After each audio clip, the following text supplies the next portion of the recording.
ఈ దీర్ఘశాంతమే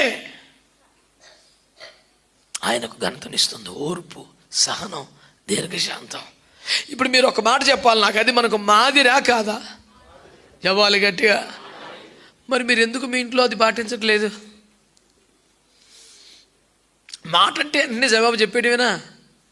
ఏ ఒక మాట పడకూడదా? పోన్లే నా భర్తే కదా, పోన్లే నా భార్య కదా, పోన్లే అమ్మే కదా అని ఎందుకు అనుకోలేకపోతున్నారు అసలు? మాట అంటే సర్రమని వెంటనే రిప్లై వచ్చేస్తుంది దెబ్బకి. ఏ మౌనంగా ఉండొచ్చు కదా? కాసేపు ఆగితే వాళ్ళకే అర్థమైంది కదా. మాట చివరి అక్షరం పడక్కితమే యువత ఆన్సర్ టైప్ చేసి పెట్టుంటాడు రెడీగీడు.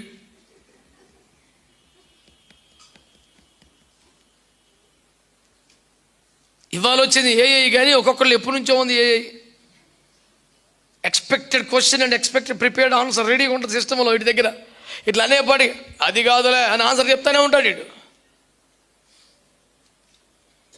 నేను చెప్తున్నా దేవుని బిడ్డలారా, మీ జీవితంలో మీరు కనపరచబడే ఒక అద్భుతమైన ఫార్ములా దీర్ఘశాంతమే.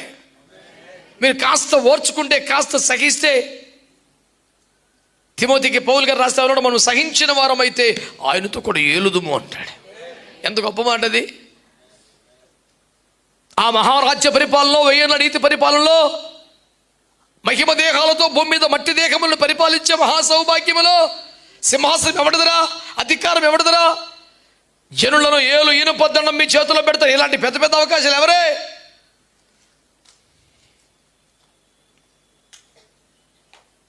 సహించిన వారమైతే.